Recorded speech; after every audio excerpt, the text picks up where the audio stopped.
Morning. You alright? How are you? All good, I hope. Fighting fit. Raring to go. Bright-eyed and bushy-tailed.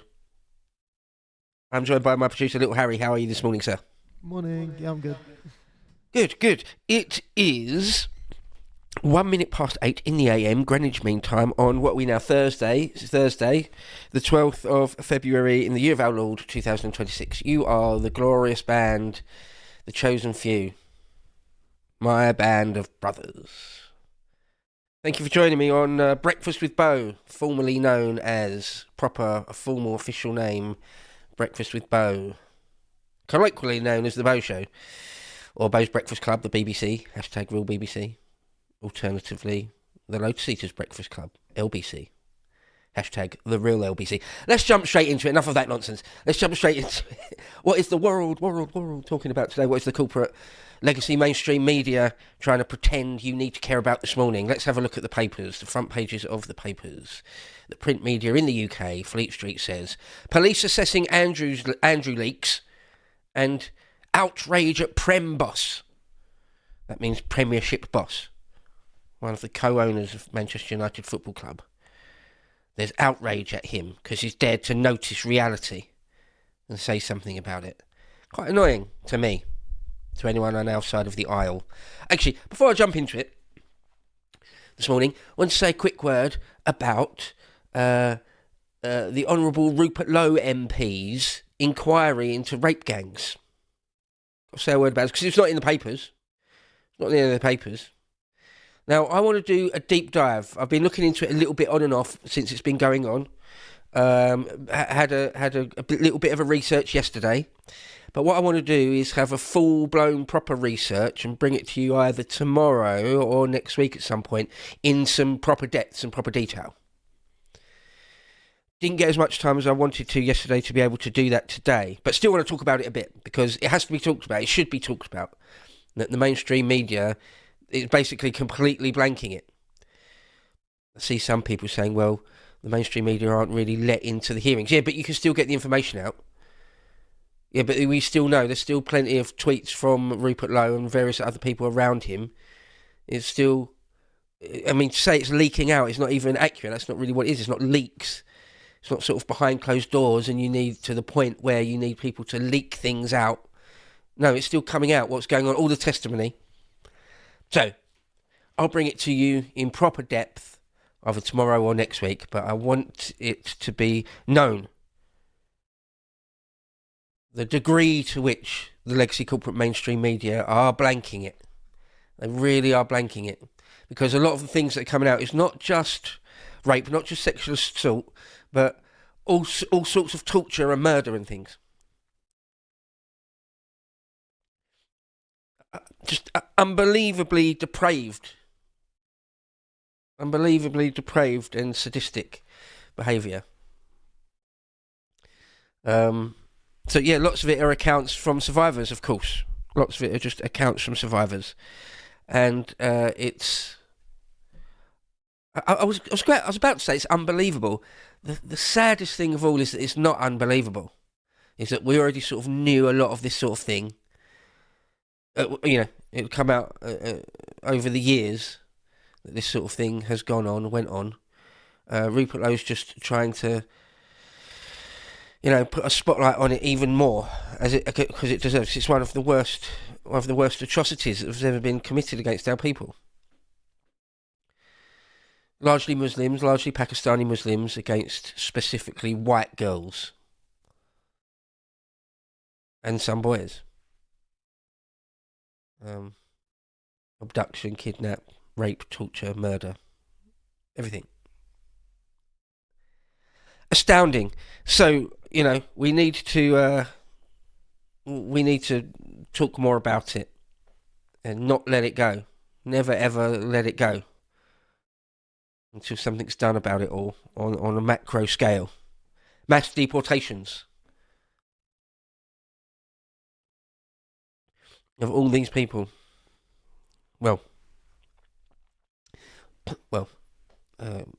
Prison sentences for those guilty of the actual things. But the types of people that do this, type of worldview, the culture, that led to it. All of that. Clear it out. Get rid of it. Get it off our island. An alien and disgusting thing. Should never have been here in the first place. Unbelievable. And the fact that the actual government, it was left to Rupert Lowe to do such a thing. That the government just dragged their feet, ignored it for years and years and years, gaslit anyone who talks about it for years and years and years, and then when they're kind of forced to do something about it, just drag their feet endlessly. Try everything in the book not to have that sort of an inquiry. Unforgivable. Absolutely unforgivable. They'll have a little inquiry and make sure it's very, very niche. Its remit is very, very niche, and then not really talk about it after they've done it. In other words, everything you can to prevent what Rupert Lowe is doing from happening. And now it is even happening. They don't really talk about it at all, the political class and the mainstream media. Not a dicky bird. Well, we'll see. We'll see on the front pages today and even on the websites. Nothing. Could at least mention it, like I've just done. Could at least do that. Nothing stopping them from doing that. Okay.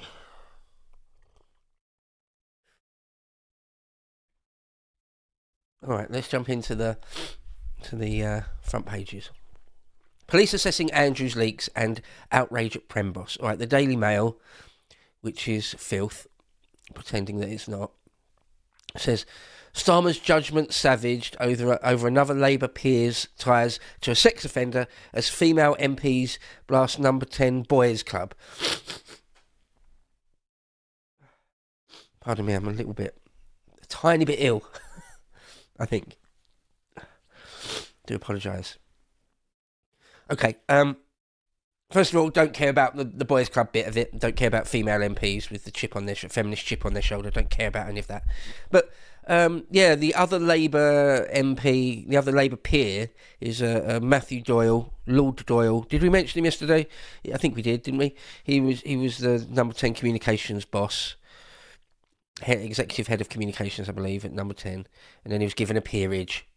And in fact, he had ties to a sex offender. We did mention it yesterday, didn't we?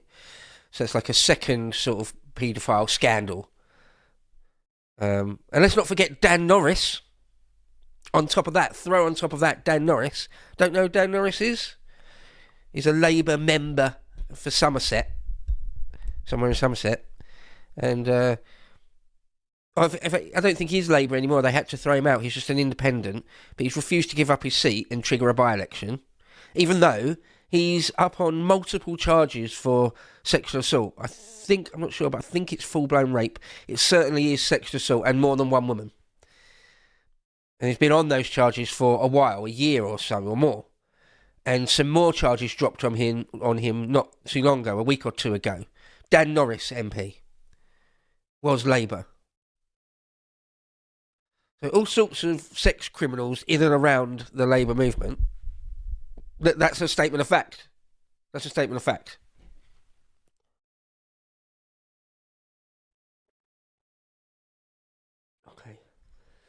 Okay. Labour women's fury over second paedophile crisis. Why their fury counts for more than anyone else's? Nonsense. Daily Mail. Ugh. Okay, there's a question about a story about Andrew. Now detectives discuss Andrew leaks to Epstein with prosecutors. So the police are moving ahead. Great. I'm here for it.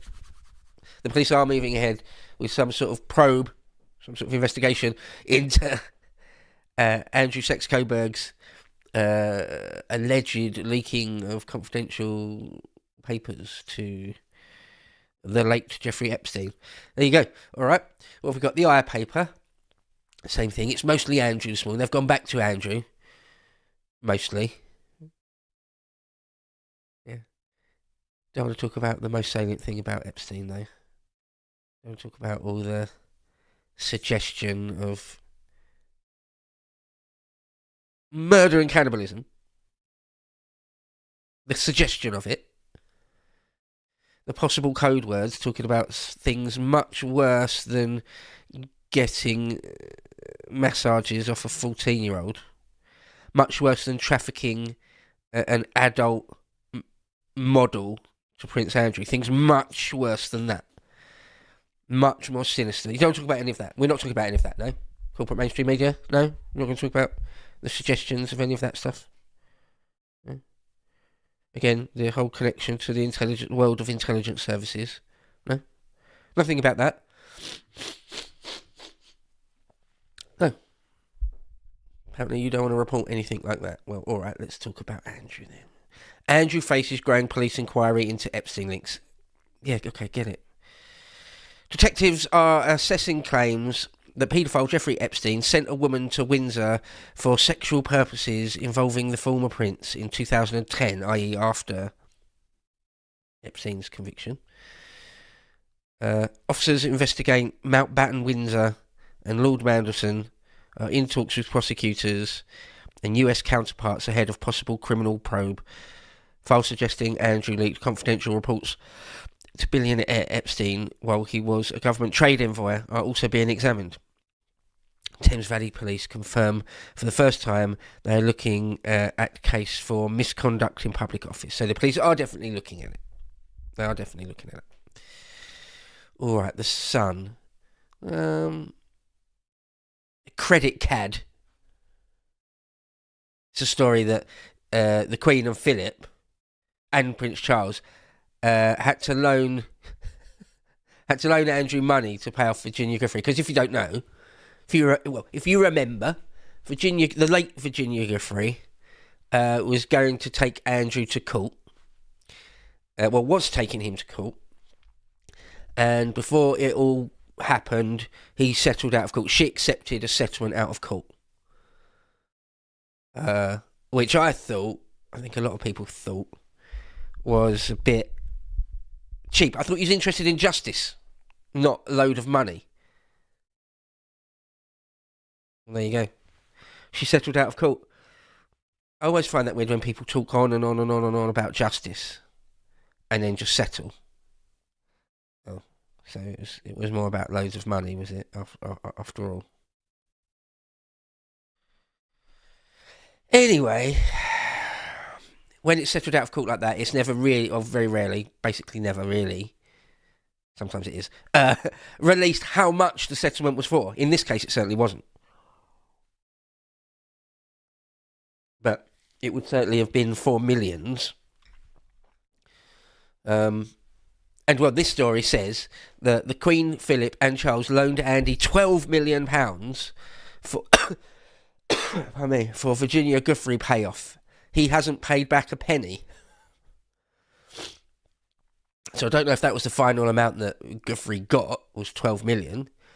Because if Andrew hasn't got much money, I think he would have had to have. But anyway, I don't know whether that 12 million is to pay court fees, or whether she got all of that, or that was only a fraction, that she paid her loads more and it was all the money he had, plus he needed an extra 12 million to top up the vastly larger number he had to pay her. Don't know any of that. But it looks like he borrowed 12 million from the late Duke of Edinburgh, the Queen, and Prince Charles, now King Charles, and hasn't paid any of it back. Classic Andrew. Total scumbag. Okay. Remember, he claims that hand's been photoshopped in. Okay, The Mirror. So this is a story that's very annoying to me. Is that one of the co-owners of Manchester United, isn't it the Glazer family? The Glazers own a big chunk of it. Anyway, they used to, certainly. I don't know if they still do. I'm not that familiar with who owns Man United, but someone that owns a big chunk of it, one of the main owners of it, is this guy, Sir Jim Radcliffe. Just a very rich British man. He is British. And he came out, he did a little interview. He did an interview with a journalist. Apparently, the interview was supposed to... He was also a businessman, right? He was also a businessman. Dealing with all sorts of various things. One of them is sort of the chemical sector, I understand. And he's meant to be doing an interview about that, about the future of the chemical sector. And how the chemical sector is very, very important for making all sorts of things, making plastics, making alloys, loads of things. For most industry, chemicals are really important. I've said before, the modern world goes round really on engineering and chemistry. A little bit of maths, a little bit of physics. But mostly the modern world is built out of from chemists, chemistry, and engineers that make things, build things, make things happen. Massively, you know. So anyway, the chemical industry is a really, really important thing, super important thing for making the whole world tick over and work properly and continue to progress in any sort of civilizational sense. It's that important. So anyway, it's going to be an interview with him all about that, and somehow it got onto, or he just changed the subject to talk about Britain and politics in general. And the interviewer sort of obviously realised, because Jim Radcliffe very rarely gives interviews. You know, if you're a billionaire type and you don't need to give interviews, you probably wouldn't, would you? Why would you? Unless you actually want the limelight, like Elon. Most of them don't. Most people don't. Anyway, Jim Ratcliffe got on to just talking about politics. And he said a couple of things. In some of these papers, it gets described as a rant. It wasn't a rant. He was talking perfectly reasonably, perfectly calmly, a perfectly reasonable volume and tone and intonation. It wasn't a rant. He said, Britain has been colonised by immigrants. Which is a statement of fact. That's a pure, straight-up statement of fact. What else did he say? He said things like, it's too expensive. You can't have a country where there's 9 million people that don't work and on benefits. That's too expensive. That's sort of ruinous. I'm not sure if he used the word ruinous, but he said that's too expensive. He said there's too many immigrants in the country. It doesn't work, sort of thing. Well, that annoyed Keir Starmer so much that he came out quite quickly, or well, within hours of it happening, and demanded an apology. Cheeky so-and-so. Jim Ratcliffe, don't apologise. Do not apologise. Why do you owe him an apology? A traitor who's destroying our country, and you're supposed to apologise to him for daring to notice reality, for daring to say the truth. No. No apology. Never apologise to these people anyway. So, the Mirror goes with outrage at Prem Boss. There's plenty of room to put Premiership, but they decided to go with Prem Boss, alright. And they say, and I believe this is their editorial line, shameful. I don't think that's particularly a quote from anyone. I think that's the voice of the Mirror speaking. Shameful. Fury at Man United Chiefs UK colonised by immigrants rant. The little blurb underneath says, there is, quote, outrage at Prembos, quote, writes the Daily Mail, calling billionaire Manchester United co-owner Jim Ratcliffe shameful for his comments. I tell you what's shameful, the Mirror. Your entire outfit, your entire existence, that's what's shameful. Not someone who's noticing that our country is being colonised. It's not shameful to speak the truth, to say what's real. That's not shameful. There's no shame in that. You're shameful. You're a disgusting propaganda globalist rag. A revolting thing. A stain. You're a stain on our nation. The Mirror. The editors at the Mirror. Not Jim Ratcliffe. Not his statement of fact. I will just watch the whole country get completely colonised and our demographics completely changed forever. Become minorities in our own ancestral homeland. Shall we, the Mirror? Is that what you want? Because that's what's happening. That's what's going to happen at this rate. Is that what you want? It seems like that's what you want. If you're going to brand anyone who notices it happening as shameful and characterise them just talking about it completely normally as a rant. I'm ranting much more than Jim Ratcliffe did. His tone and intonation was perfectly calm, much calmer than I am now. Perfectly reasonable. Oh, but that's a rant, is it? That's a shameful rant, is it? Get the... Can't swear on the Breakfast with Beau, but... What a revolting rag. The Mirror, what slop. Daily Express. Oh, it's a good paper. Jim Ratcliffe says new arrivals to Britain are costing too much money. Yeah, they are. They're bankrupting the country, making the entire country less safe, driving down wages, driving up waiting lists for hospitals and dentists, making school classrooms gigantic. The amount of sex crime going through the roof. And it's costing too much money. The least of the problems, really, is that it's costing too much money. Their headline is, UK colonised by migrants, claims United chief. Yeah, not quite as judgy as the Mirror. There you go. PM accused of giving power to paedophile apologists. Yeah. In PMQs yesterday. Kissed on. It's funny, that thing when they can catch you in almost any expression. When there's footage, you've got dozens of what isn't it, even hundreds of frames a second. They can catch you. Sorry, I'm a bit bunged up this morning. Have I got a tissue? I don't think I have. Okay, I'll just have to battle on. Might have to sniff a bit. I may have to go off and get a tissue at one point. If my nose is really starting running, so I apologise if that it comes to that. Okay. Yeah, in PMQ's Prime Minister's questions yesterday, everyone, Ed Davey and Olukemi Badenoch giving Keir Starmer crap about all the pedo and pedo adjacent people he's surrounded himself with over the years or whatever. And he decided to hit back at that by sort of getting angry, by sort of shouting more and being furious.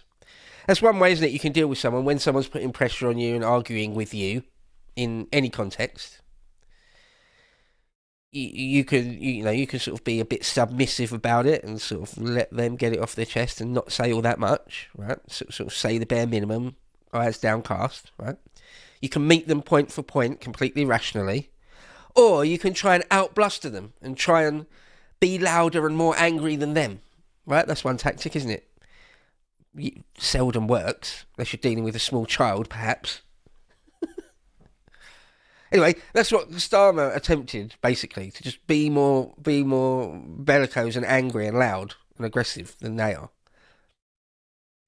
As a tactic doesn't really work, really, when you're dealing with adults that aren't scared, not going to be bullied or browbeaten.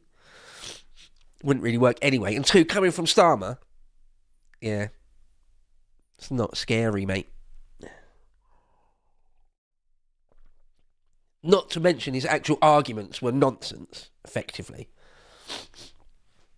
They're asking him about paedophiles and paedophile apologists, and he's just talking about some other policy that he thinks is bad, that they backed in the past, trying to counter with that. It's like, it's chalk and cheese. What are you talking about? What are you talking about? Nonsense, silly little man. What a silly little man. Okay, the Star. Ineos, that's one of the companies that Jim Ratcliffe owns or runs or controls. Ineos boss Radcliffe, Britain is being colonised by immigrants. It is, it's not really being, it already has been, and is continued to, yeah. It is. Go in almost any city or town and notice that it's full of foreign people chatting away in their foreign languages. We're not allowed to notice that. We're not allowed to notice reality. No. We've done that. We've played that game for quite a few years now. It ended in an industrial scale of rape against our women and a giant spike in violent crime. A continuing giant spike in violent crime. Running machete fights in the streets between different foreign enclaves of people. Right? Lots and lots of terrorism. Massive spike in anti-Semitism. There was a story I was going to cover yesterday, a whole story in the BBC, a whole article, not that long, but a whole article on the BBC, talking about how there's been a massive spike in anti-Semitism, like in the last year, or in the last 18 months, since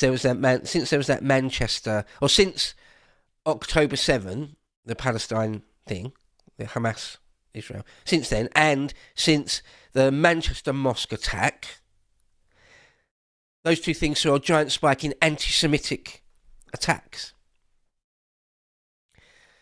A whole article about that with all sorts of stats of the numbers and quotes from Shabana Mahmood and Jewish community leaders and all of that, right? Not once did the word Islam come up. Not once. Not once did it mention Islam. Or immigration. Yeah, or immigration.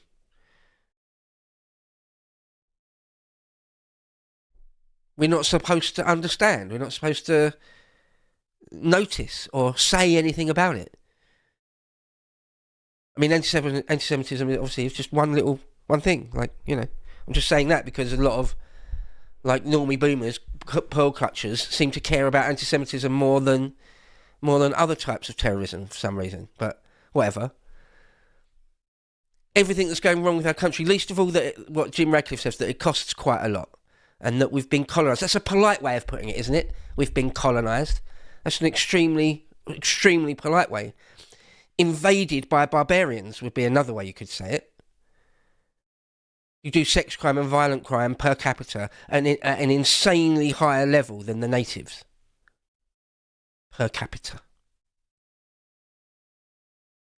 Being invaded by barbarians is another way you could say it, couldn't you?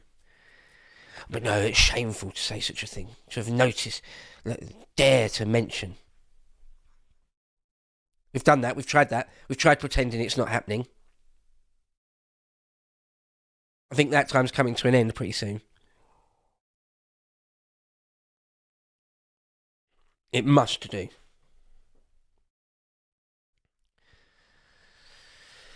Alright. Man U Jim, racism storm. It's not a storm. You're saying it's a storm. Is it really a storm? It's just a man saying the truth. Is that a storm, is it? A man saying the truth. That is plain to see with anyone that's got eyeballs and a mind that is strong enough to state the truth. They are draining resources from the state, Radcliffe said. Yeah, of course they are. Of course they are. It's absolutely ruining us and bankrupting us. That's the least of it though, right, isn't it? That's the least of it. The amount of sex crime alone is mad. Absolutely mad. When you look at the per capita rates of people from, say, Afghanistan, Somalia, Nigeria, Pakistan, Bangladesh. Sky high. Isn't Britain one of the, if not the, rape capital of Europe? Because of that. Because of them. If they went here, if we were still 98% native, the sex rate, the sex crime rate would be far lower. It would be the same as it had always been, historically. I.e. nowhere near where it is now.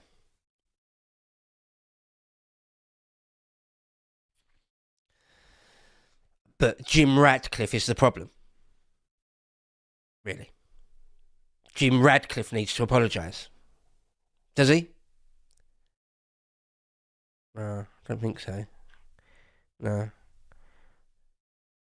The Telegraph, the Daily Telegraph. Labour, quote, up for closer ties with Europe.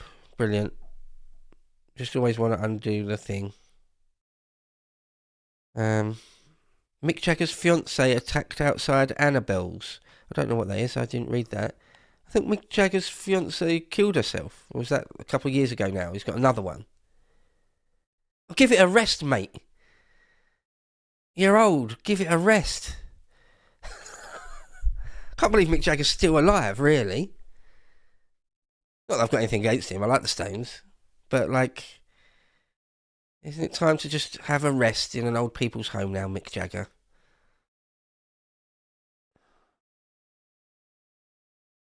Right. Britain has been colonised by immigrants, said Ratcliffe. Yes. Tax raid means your pint is getting weaker. Great. More expensive and weaker. Detectives at the CPS in talks over Andrew, so they're sort of wrangling out now about what they're going to do. about Andrew, how to deal with it. All right, The Guardian. All right. Oh yeah, Dawson out of Dawson's Creek is dead. The real name James Vanderbeek, isn't it? But anyone who's old enough to remember, this will be before your time, Harry. Proper 90s stuff. This Dawson's Creek. I'd never really watched Dawson's Creek. Watch a bit of it. It was sort of unavoidable. At some point, you're going to have watched a few episodes of Dawson's Creek. One of my girlfriends back then loved Dawson's Creek, so one way or another ended up watching a couple of episodes of it. But I wasn't into it. I didn't follow it religiously. It was all right. It was a harmless show, wasn't it? About Dawson always trying to, and his annoying girlfriend was the actress who married Tom Cruise for a while. Anyway, Dawson's Creek. Yeah, he died. He was only 48. He had cancer, bowel cancer, I believe. I didn't even know he was ill. Obviously, I don't follow James Vanderbeek. Well, not obviously, but I don't. So this was news to me this morning when I saw this. When I saw his picture before I read the thing, I was like, "Oh, what's Dawson up to? James Vanderbeek. What's the deal? Something about James? Oh, he's dead. Oh shit. Oh, sorry. God, be careful. I'm sorry about that. Yeah, poor James Vanderbeek has passed away. 48. Shame. Real shame. All right. Select female deputy to end boys' club in number 10 PM told. Don't care about that. Do not care. Wasn't it better? Wasn't government more competent when it was a boys' club? Didn't we have a better, stronger country back then? For crowbarred in women like Rachel Reeves. Look, if a woman is competent enough and the best person for the job, fine, no problem. I'm not one of these people on the right. I'm not one of these people in the nationalist movement that says women shouldn't have a vote and women shouldn't be involved in politics. I'm not one of those. But I am one of those people who thinks that the best person for the job should do the job. And at the very top of government, it's not someone who's got terminal empathy. I don't want a mother type. I don't want a Liz Kendall. I don't want a finger-wagging Karen to be in government at any level. I don't want that, no.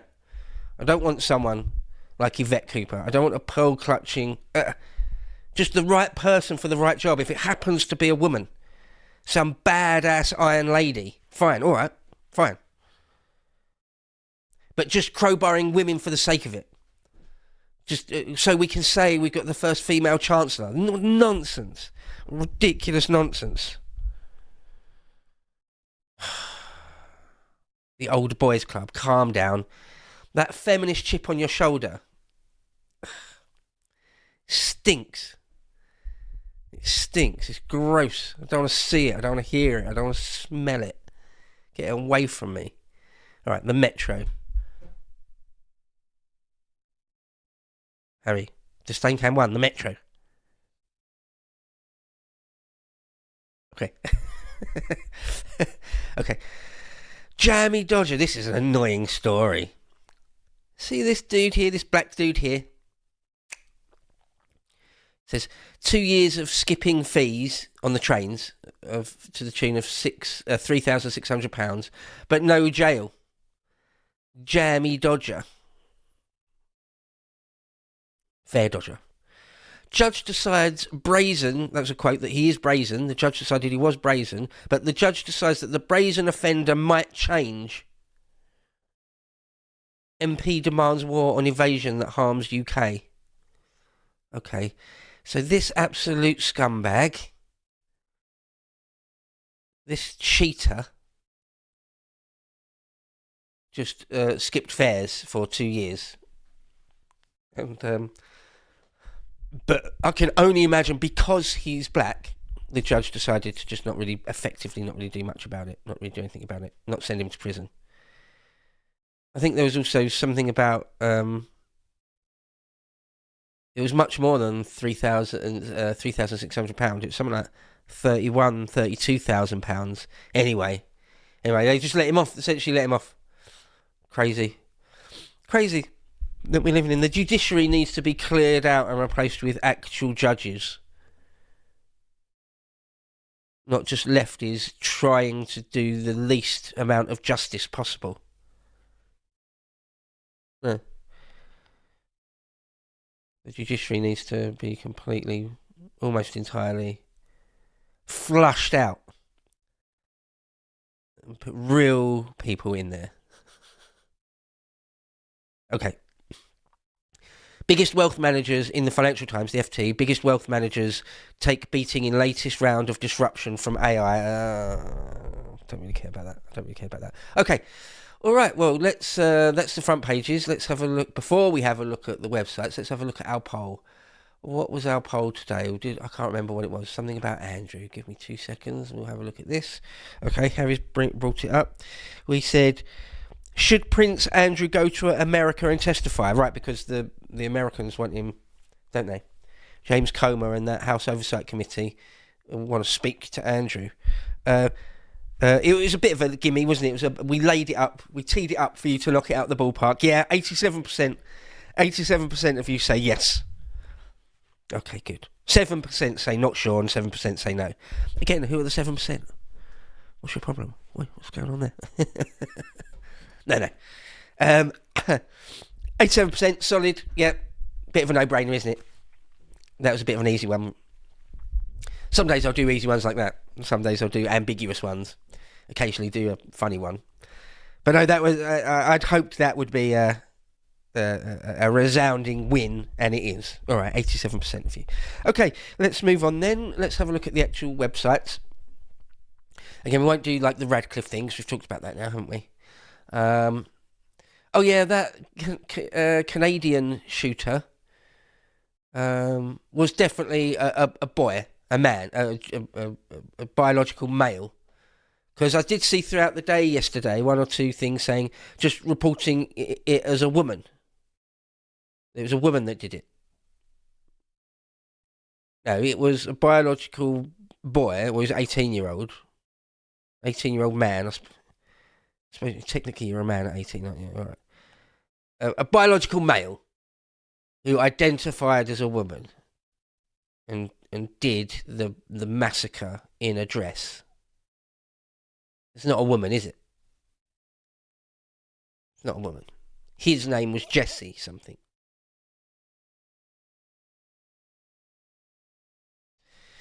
Fine, okay. What else have we got? Nottingham Forest sacked their manager, don't care. What's this also? Yeah, Dawson's Creek, guy's dead.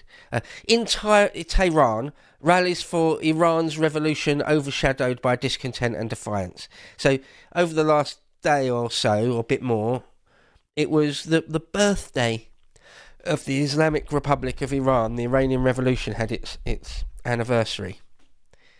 Can't remember how long it is. What is it? Must be like 40 odd years. Right, 80, 40, or more than that. 46, 47 years, something like that. 47 years. So they had all like bunting up, and it was supposed to be sort of course, it's supposed to be a day of celebration from the point of view of the regime. You know, like 4th of July or something, right? Something like that. But, of course, as that article says there, right, there were some people out on the streets waving their little flags and stuff. There were some. But it was mostly overshadowed by, still, all the killings that happened in recent weeks. And just general discontent and defiance, as that headline says there. And, of course, Iran's economy is still completely in the doldrums. I was reading one thing, or listening to one thing just the other day, or 2 days ago, or something like that, saying that just in the last year, inflation on food in Iran has gone up 70%. And that's on top of year after year after year of having massive inflation on things. So it's just one more, just ticked up the pressure one more little bit. Well, not a little bit, a big bit. So it gets to the point where people can't afford food. Or any decent food, anyway. Like a normal person can't afford any luxury whatsoever.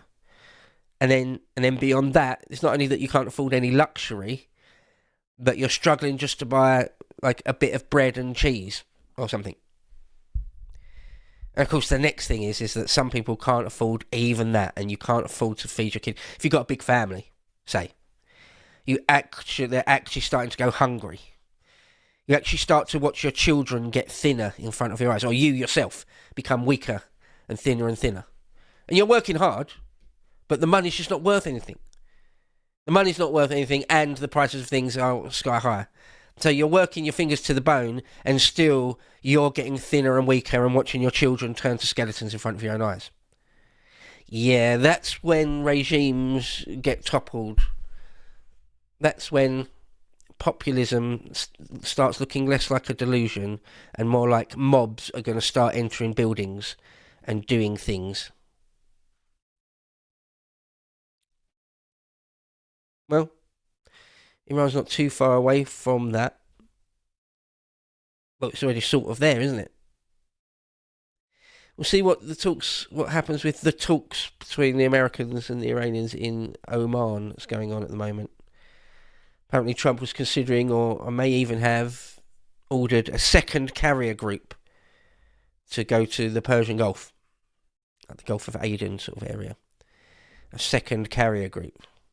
I did actually think that to myself, that one carrier group, as mighty as it is, fearsome as it is, the amount of firepower that one carrier group contains, so the amount of fast jet sorties and cruise missiles and stuff in one carrier group is huge.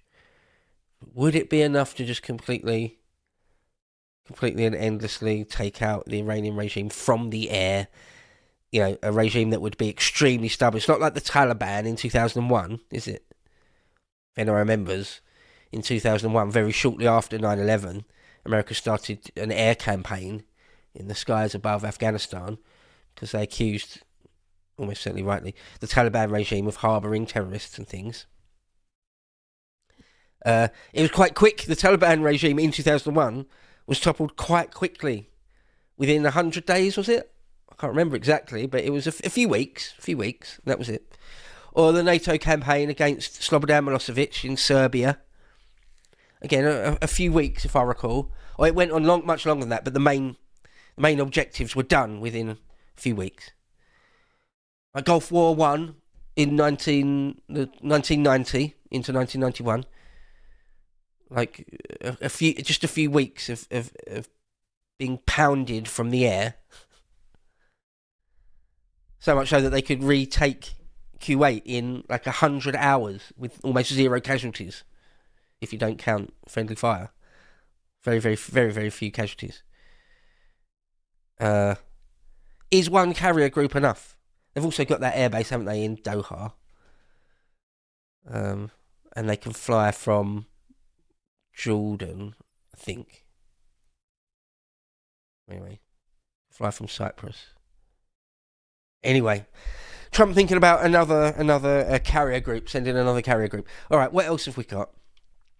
Sarah Ferguson asked Epstein for bankruptcy advice while he was in jail, email suggests.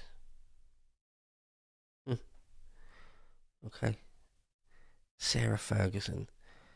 Why the papers are still... For younger people like Zoomers, you must think there's loads of things that go on in the world. Loads of... I wasn't really aware of this when I was in my early 20s, but I guess it did happen. I guess it goes so over your head that you don't even register it. But loads of things go on in the world and in the news, and you're like, well, who's that? I've got no idea who that is, or why anyone would care about it. Like Sarah Ferguson, for example. A legit question from a Zoomer would be, why are the papers obsessed with Sarah Ferguson? And why do we keep seeing headlines about Sarah Ferguson? Well, Andrew's ex-wife, who doesn't seem, as scummy as she is, doesn't seem to have been involved in actual sex crime or paedophilia or anything, not exactly. Why do they care about her so much? Well, it's because in years past, in decades past, and I'm talking going back to the 1980s, she was like the darling of the press. Back when she was young, in the 80s, and more attractive. I never found her that attractive, but still, you could see. She used to be all over the papers all the time, like Kate Moss or something. And now we live in a world where there's the remnant of that. A lot of the editors, these big papers and websites, they're all old, right? They're all boomers largely. So in their mind, in their memory banks, is that Fergie's like a paper seller. That printing Fergie's face on the front of everything is normal. That's just a normal thing to do. What perhaps they don't quite realise is that nobody cares about her anymore at all. Don't want to hear from her, not interested in her. She's not going to really generate you massive clicks. All the young people don't really know who she is, certainly don't care. Stop giving us Fergie. Don't care about Fergie. It's disgusting. Okay. UK economy grew by 0.1% between October and December last year, so barely nothing. The closest you can get to not being in a recession. Great, thanks Rachel Reeves. Really good job there. Really good job. That's what socialism is. Not getting growth. That's what leftist economic theory is. A failure. That's what it is. Every time without fail. Show me one country that has gone with leftist economic theory for any amount of time and been vibrant and successful and growing and wealthy. It's okay, I can wait. No? Nothing? Nima? No? But capitalism's the problem, is it? Nonsense. Alright. UK colonised by immigrants, says Man United co-owner. Yeah, we've been through all of that. Alright, was there anything particularly interesting on... Oh yeah, there's a thing about Pam Bondi. Pam Bondi was on the Hill yesterday, being grilled by a lot of Democrats mainly. Well, of course, because she's a Trump pick at the DOJ, so it's the Democrats that are going to really try and put the screws on her. Pure theatre as Trump loyalist grilled over Epstein files, her handling of the whole thing, one way or another. It was not good enough for the Dems. It's rich, isn't it? That's rich. For the Dems. And apparently, well, not apparently, she did hit back. She got more aggressive back, gave as good as she got, sort of a thing. So, yeah. Interesting sort of C-SPAN footage you can find of all of that, if you're so interested. Alright, the Daily Mail. Total slop, the Daily Mail. Yeah, poor Dawson. Was that his family? Did he have loads and loads of kids? Oh no. Oh no, really? Ugh.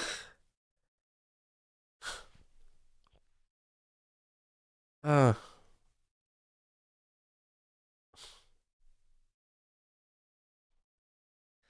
Poor family. Okay. But something about Kate Moss again. Look, like Kate Moss used to be in the papers, used to be, a darling of the press. Like 30 years ago.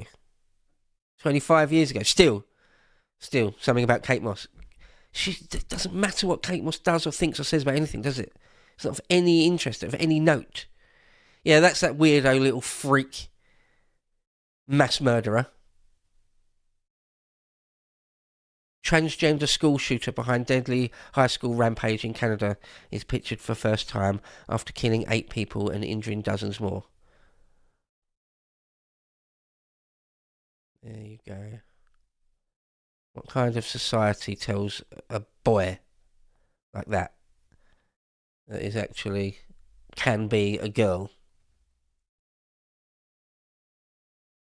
First, isn't it? Agents of Chaos. So about Simon Cowell, don't care about Simon Cowell. Really, really, not even remotely interested in even scanning what the headline would be concerning Simon Cowell. Alright, The Express. Andrews disrespected the Queen somehow again from beyond the grave. Alright, nonsense. Iraqi people smuggler charged £1,500 to bring immigrants he called chickens to Britain.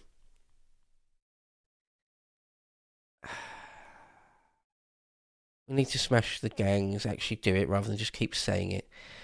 Just put a single cruiser or destroyer, Royal Navy cruiser or something in the channel. Deploy like one platoon of Royal Navy 4-2 Commando or some SBS operatives in speedboats themselves operating out of that cruiser or destroyer or whatever. Not even that. Anyway. And stop the boats. Physically stop them. Turn them back, tow them back to the French shoreline and drop them off there. We can have a diplomatic argument with the French if they get their knickers in a twist about that. That's it. Small boat crisis solved. People smuggling gangs smashed. Just physically stop it from happening. They won't do that. They'll never do that. They want us invaded and to be unsafe. You can only come to the conclusion, can't you? You can only come to that conclusion. All right, the Sun. Credit card. Some diplomat who had a much younger girlfriend. Kelly Brook in a bra. Dawson Creek dead. The manager of Nottingham Forest sacked. Baby food poisoned. That's the Sun. Alright, the New York Times. Pam Bondi, faces anger from lawmakers over handling of Epstein files. Should we watch a little bit of it? Department of Justice and the harm that it has done. Penalty of perjury that the testimony you're about to give is true and correct to the best of your knowledge, information, and belief, so help you God. How many have you indicted? Excuse me, I'm going to answer the question. Answer my question. No, I'm going to answer the question the way I want to answer the question. That's Senator Nadler there. One of the worst scumbags in the world. No, you're going to answer the question the way I asked it. The survivors of these heinous crimes deserve better from this Department of Justice. In particular, the American people deserve better than Senator Nadler. That's what I'd say. Dirty little freak of a man. it is shocking that the department did not redact the names of Epstein's victims, but it did redact the names of their abusers. It is about you Fair point there, though. taking responsibility for your Department of Justice and the harm that it has done to the survivors who are standing right behind you and are waiting for you to turn to them and apologize. Have you apologized to President Trump, all of you who participated in those impeachment hearings against Donald Trump? You all should be apologizing. Who's responsible? Are you able to track who in your organization made this massive failure and released the victims? I've got a point about too many of the abusers' names are redacted and some of the victims' names aren't. There's a fair point there. But again, once again, is that the most salient thing? That Pam Bondi's staff redacted some of the wrong names on both sides of that equation? Is that the biggest thing here? Is that the biggest issue? Not the actual crimes, not who Epstein was, not who his handlers were and what the motivation about that. None of that. Not going to talk about the giant web of sort of dark power going on. Not going to talk about any of that. I'm going to talk about the religious and ethnic supremacism that was expressed in a lot of those email exchanges. Not going to talk about any of that. You can talk about Pam Bondi's redacted the wrong names. That's the story, is it? Again, just complete misdirection, isn't it? Oh, there was a victim's name that shouldn't have been that should have been redacted that wasn't. Let's talk about that. It's not the most salient thing here at all. It's not great. It's not ideal. Sure, I'll accept that. But that's not what is important here. For God's sakes. Literally the worst thing you do to the survivors, you did. I'm a career prosecutor, and despite what the ranking member said, I have spent my entire career fighting for victims, and I will continue to do so. Well, unless they're abusers like an extremely rich and powerful person, like Larry Summers or something.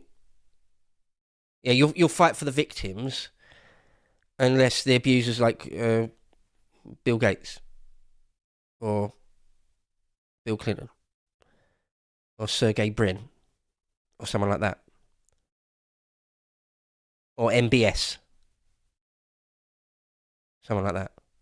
Unless their abuser's Ehud Barak. Didn't Virginia Giuffre accuse Ehud Barak of personally sexually assaulting or raping her? I think she did.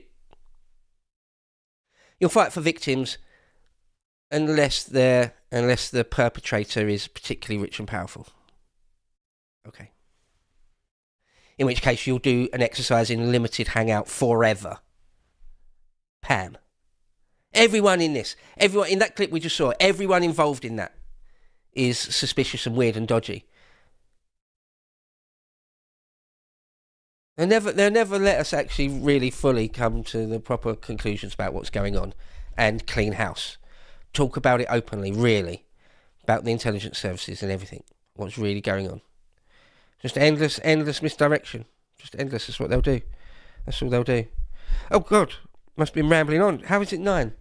Last time I looked down at the clock, I still had 20 minutes left. Suddenly, not really.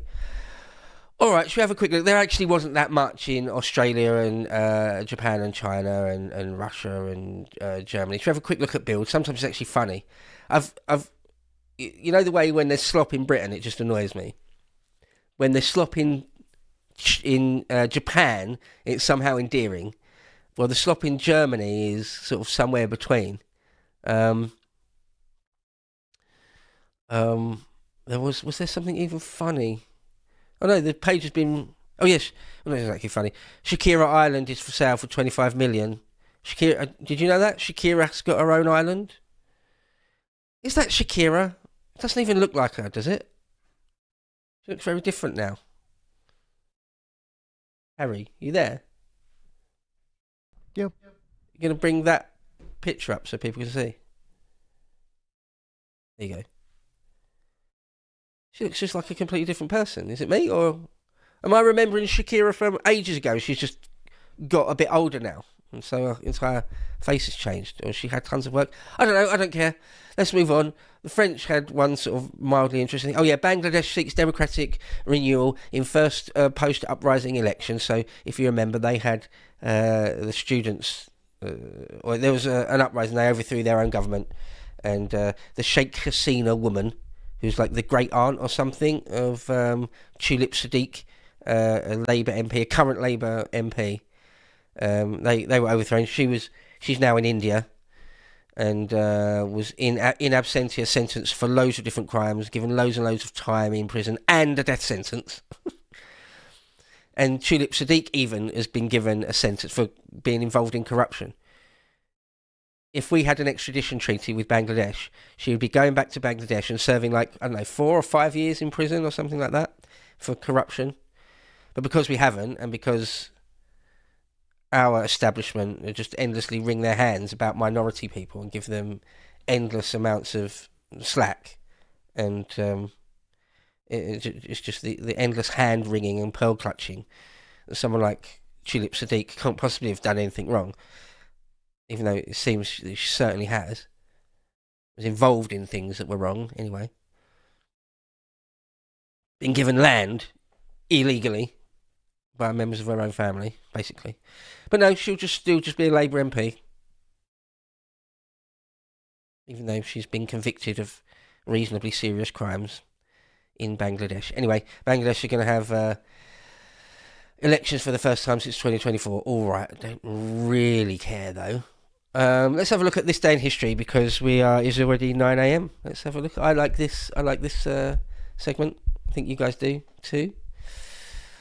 All right, on this day, the 12th of February, in the year 1700, the Great Northern War begins in Northern Europe between Denmark, Norway, Saxony, Russia, and the Swedish Empire.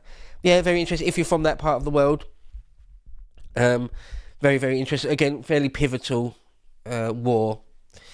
Very pivotal war, actually.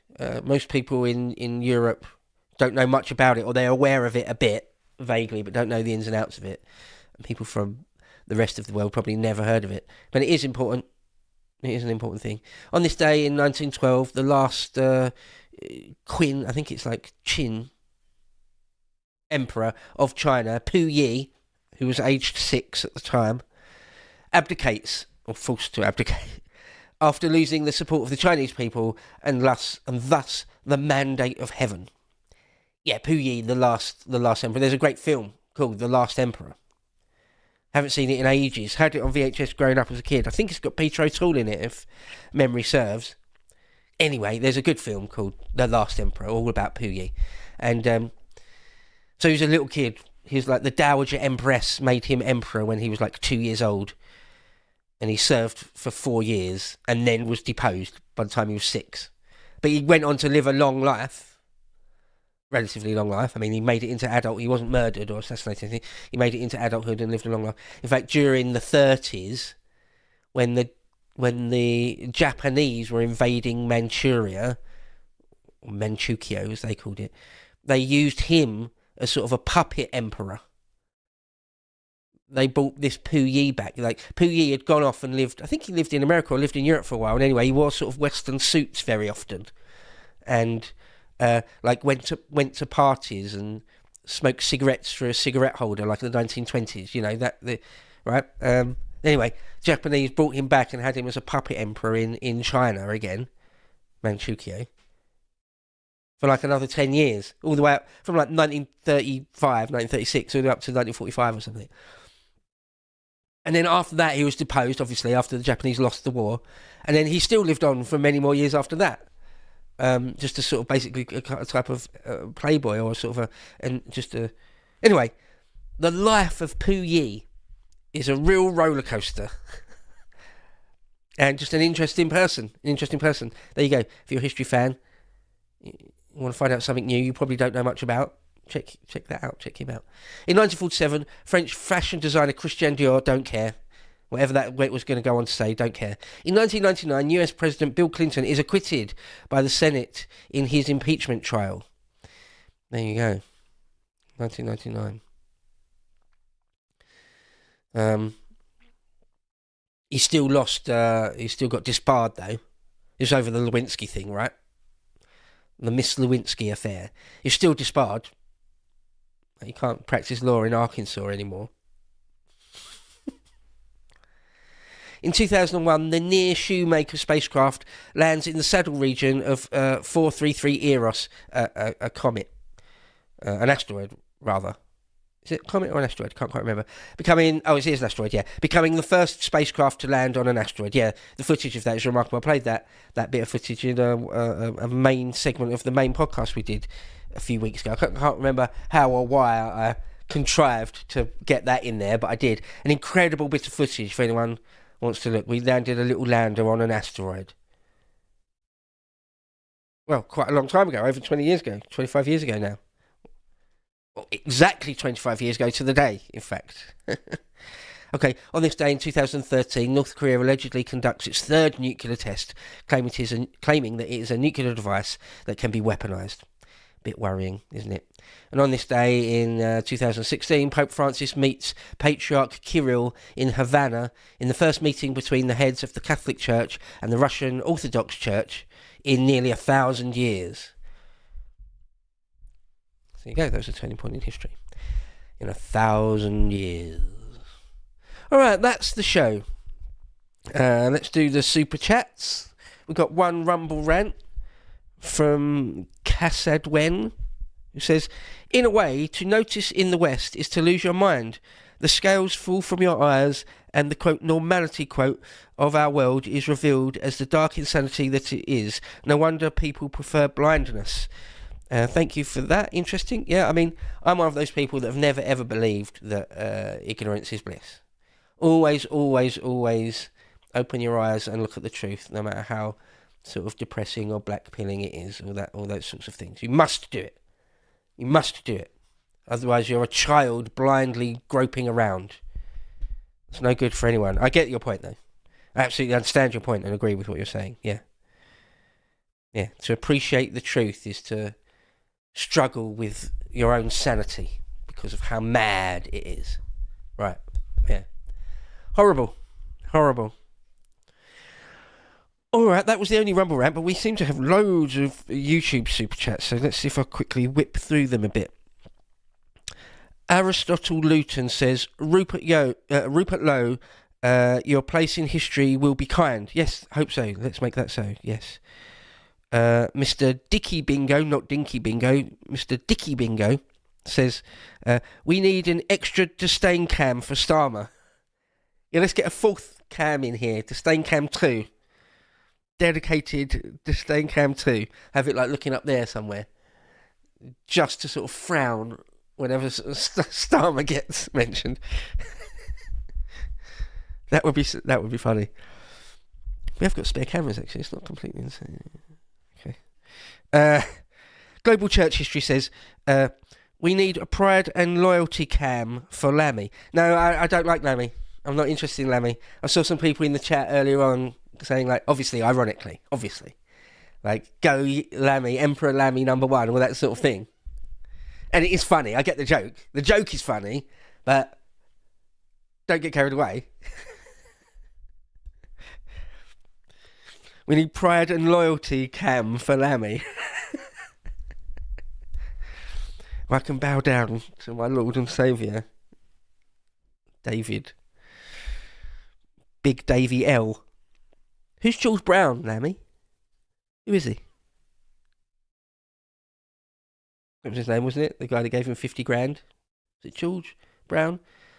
The other day when I made an appeal, if anyone can find that clip, someone did. Oh, who was it? Sorry. I can't remember who it was on Twitter, but some absolute Chad just found it straight away. I was just like, there you go, I just Googled it. How didn't you find it? Sorry, I can't remember who it was. But you know who you are. And it was good job, bloody brilliant. Thank you. And I think the guy's name, I saved it. I saved the video to my desktop or my hard drive after that. So I've got it full time now, hopefully. I think the guy's name was George Brown. Who is he, Lammy? Who is he? Why did he give you 50 grand? For what? What does he get in exchange for that? David Lammy. Alright. The Fenlander 1665 said, 1,000 years in jail for Sir Jim. Guess he's being ironic, talking about Jim Radcliffe. Yeah. How dare you notice the truth? 1,000 years. Yeah. Where he'll be slowly digested over 1,000 years.